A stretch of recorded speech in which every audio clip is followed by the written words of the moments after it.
amigo, boa tarde, amiga. Estamos no segundo bloco do programa Encontros com a Vida, da GRTV. É um prazer, Rossano Sobrinho, estar aqui esclarecendo à luz da doutrina espírita. Queremos, antes de continuar sobre as perguntas, fazer aqui a divulgação do Clube do Livro Espírita Plenitude. Queria que você falasse um pouco a respeito e sua agenda também. Perfeito. Nós tivemos essa iniciativa, de começar um Clube do Livro Espírita. De qualquer lugar do Brasil, quem desejar participar do Clube do Livro, basta enviar um e-mail para rossanosobrinho@yahoo.com.br.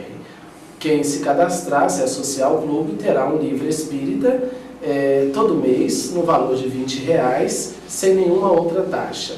Hoje, para se comprar um livro pela internet, você gasta aí R$30, 20 e poucos no livro, mais correio. Com o Clube do Livro, você consegue um valor bem menor, você recebe em sua casa uma vez por mês. Então, quem desejar participar, Clube do Livro Espírita Plenitude, rossanosobrinho@yahoo.com.br, só enviar um e-mail. E as atividades, eu estarei dia 24 agora deste mês de março, sábado próximo, em Alegre, no Espírito Santo, realizando um seminário, o título do livro, Encontros com a Vida, aprendendo a curar o corpo, a alma e o coração, das 15 às 18 horas, no Centro Espírita Amor e Caridade de Alegre. Então, os companheiros que puderem vão lá participar conosco, das 15 às 18 horas, no Centro Espírita Amor e Caridade. Estarei em Vitória, nos dias 13, 14 e 15 de abril, realizando seminários, abrindo a Semana Espírita de Vitória. E ainda este mês, no mês de abril também, no dia 18/4, na Feira do Livro em Manhuaçu, e no dia 22/4, em Venda Nova do Imigrante. Muito bem. E o nosso telespectador que quiser enviar pergunta para o programa, temos aqui Marcelo Souza, ifenrec@hotmail.com, e o e-mail do professor rossanosobrinho@yahoo.com.br. Muito bem. Dando sequência do item 3, a Bíblia proíbe o Espiritismo? Pois é, no bloco anterior nós começamos a falar sobre isso. Muitas religiões, por desconhecerem o Espiritismo, as bases espíritas, a proposta espírita, dizem que a Bíblia condena o Espiritismo. Primeiro que a palavra Espiritismo foi cunhada por Allan Kardec no século XIX, e então ela não está na Bíblia, a palavra. É uma terminologia específica elaborada no século XIX. Como consideramos, os fenômenos espíritas sempre existiram. E Moisés, o legislador hebreu, sabiamente, no livro de Deuteronômio, no capítulo 18, ele proíbe exigir a presença dos mortos. Então, esse é um texto muito utilizado por irmãos de outras crenças para condenar o Espiritismo. Mas o que Moisés condenou, o Espiritismo também não aprova. Porque na época de Moisés nós precisamos contextualizar, Marcelo, porque senão o conhecimento bíblico pode ser perigoso, A gente tem que ver o espírito da letra, e não a letra que mata, como propôs o apóstolo Paulo. A letra mata, o espírito vivifica. Na época de Moisés, queridos telespectadores, havia um hábito negativo, pernicioso. As pessoas iam até os cemitérios, se deitavam de bruços sobre os túmulos, e exigiam a comunicação com os mortos, para resolver os problemas mais triviais do cotidiano, para resolver se vai casar, se não vai casar, os problemas que até hoje estão aí, o povo gosta de questionar. E Moisés percebeu que esse contato, esse intercâmbio com o mundo espiritual, não era um intercâmbio elevado, não era algo positivo, era um hábito que eles estavam trazendo de outros povos que praticavam o mediunismo e não a mediunidade. Então Moisés, naquele momento, proíbe o contato com os mortos, sabiamente, porque não estava sendo bem utilizado. Mas, curiosamente, séculos depois, quem se apresenta para Jesus no alto de um monte, conforme está registrado em Mateus capítulo 17 ou em Marcos capítulo 9, O próprio Moisés, em espírito, ao lado do profeta Elias, dois desencarnados, dois espíritos, se apresentam e conversam com Jesus. E a ponto do apóstolo Pedro olhar e falar: Senhor, vamos erguer 3 tendas, uma para o Senhor, outra para Elias, outra para Moisés. Então era o contato de Jesus com 2 espíritos, o próprio legislador que havia proibido. Gostaria de dizer também que só se proíbe aquilo que é possível acontecer. A gente não pode proibir algo que, em hipótese alguma, poderia acontecer. Se Moisés proibiu o contato com os mortos, é porque os mortos podem se comunicar.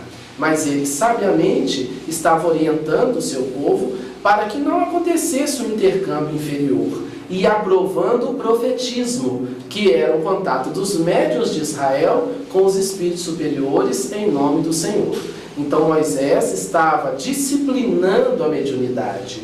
Os médiuns da atualidade, comprometidos com o bem, com o Evangelho, são os profetas de ontem. Um Chico Xavier, um Divaldo Franco, a Dona Ivone do Amaral Pereira, um José Raul Teixeira, são homens e mulheres que entregaram suas vidas ao Cristo e estão aí trazendo a mensagem da imortalidade e do Evangelho redivivo à população, à humanidade. Lembremos-nos aos telespectadores que na época de Moisés precisava desse pacto, né? Que foi a era de ferro e fogo, né? Então acho que vem contribuir com isso, porque já foi falado aqui no item anterior do mediunismo e mediunidade. Então sempre existiu. Quando pode uma coisa é porque ele existiu. Eu costumo dizer que Moisés nos disse o que nós não podíamos fazer.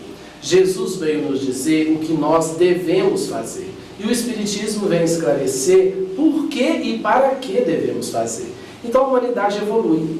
Moisés não proibiu o intercâmbio com a espiritualidade superior. Ele proibiu o mediunismo com finalidades negativas, inferiores, que de fato, uma prática mediúnica sem bases morais é algo perigoso. Perfeito. No outro item, todas as pessoas são médiuns? Todos somos médiuns. Essa pergunta o codificador Allan Kardec fez aos espíritos superiores. E eles afirmaram: todas as pessoas são médiuns. Todas as pessoas sentem, num grau qualquer, a presença dos espíritos. A vidência é a mediunidade mais rara. Mas um sente, o outro sonha, o outro capta psiquicamente. Que a mediunidade, ela se expressa de várias formas. Através da escrita. Através da escrita, a psicografia, a psicofonia, a mediunidade de xenoglossia, que é muito raro o médium se comunicar numa língua que nem ele domina, como ocorre com o Divaldo Franco. Então, a mediunidade, ela está em todos os lugares. Quem nunca se lembrou de alguém e logo a seguir encontrou ao dobrar a esquina? É uma experiência anímica da própria alma, captando um outro psiquismo. Então, assim como nós captamos um encarnado, nós também podemos captar um desencarnado. Então, todos somos médiuns, mas Kardec disse que há aqueles que trazem uma faculdade mediúnica mais ostensiva. São os médiuns ostensivos, que muitos desde criança, como Chico Xavier, por exemplo, têm um contato aberto com a espiritualidade. Mas, indubitavelmente, todos somos médiuns. E estamos evoluindo mediunicamente também. Cada vez mais o mundo espiritual se nos apresentará abertamente. É muito importante que, lembrando de novo da palavra moral, né? Então, já que todos somos médiuns, dentro dessa moralidade, até a nossa parte orgânica muda. Também. Quando parece que tem alguma influência mediúnica, o nosso corpo muda automaticamente. Há pessoas que têm doenças e que após a investigação médica não são diagnosticadas, as causas, a gênese do problema. Hoje mesmo, curiosamente, uma aluna me falou de um caso na família dela, que já fizeram todos os exames no familiar, nada foi encontrado. No entanto, ele não anda. Me fez lembrar o ocorrido com Divaldo Pereira Franco, que após a desencarnação de um irmão, ficou 6 meses acamado sem conseguir se mover. E após um passe de uma irmã que chegou, que percebeu a presença do desencarnado, que estava ali acoplado perispiriticamente a ele, esse desencarnado é retirado, ela retira ali as energias negativas e Divaldo Franco se põe de pé e volta a andar. Então, quer dizer, há influência sim que afeta inclusive a saúde. e a pessoa vai de médico em médico. Abro um parêntese para dizer, o Espiritismo apoia todo o trabalho da medicina.